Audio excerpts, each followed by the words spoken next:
How many of you agree that not everything that happens in our life is the way we wanted it to or expected it to happen? Things do happen that is not the way we planned it.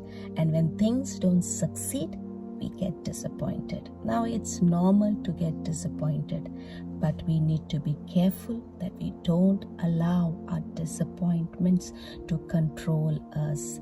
And the enemy does that. He wants us to get disappointed and be miserable. That's why he will constantly remind us of our past, all the past failures and mistakes that we have done, all the wrongs that people have done to us, what people have said to us. He'll constantly remind that. And what happens when you keep thinking about all the wrongs that has happened to us in our past? We get disappointed and we become miserable. But I want to tell you, when you get disappointed, we have a good news. We can change the way we live by changing the way we think and focus. That's what Paul did. And he said in Philippians chapter 3 verses 13, he says, "No, dear brothers and sisters, I have not achieved it, but I focus on this one thing, forgetting the past and looking forward to what lies ahead." Now, if you look into the life of Paul, he had a messy past. His past was not good because he could only see the wrongs that he did in his past. He was persecuting the Christians. He was killing the Christians. And all he could see was that, the curses of the people. But you know what Paul did?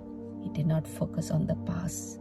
He said, forgetting the past. When Paul is saying forgetting the past, he's not talking about amnesia. He's not talking about memory loss. Yes, he remembered the past, but he did not focus on his past mistakes. That's what happens when you focus on something. It gets bigger in our life. And Paul knew very well that if he focuses on his past mistakes and failure, that will get bigger in his life. But he decided that he wanted only Christ to get bigger in his life. And that's why he started looking forward to the future.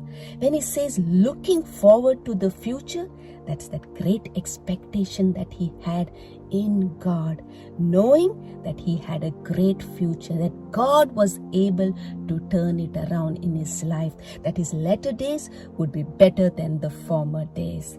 Amen. I want to encourage all the viewers, maybe right now as I say this, you are experiencing some kind of disappointment. Things did not happen the way you wanted it to happen. Wrong things have happened and you are disappointed. I want to encourage you. Get reappointed in God. Look to the Lord. Change your way of thinking. Forget about the past, all that has happened. You cannot change your past. You cannot go back into your past and make the changes. But you know what? You can look forward with expectation, the great future that God has kept for you. Amen. God bless you.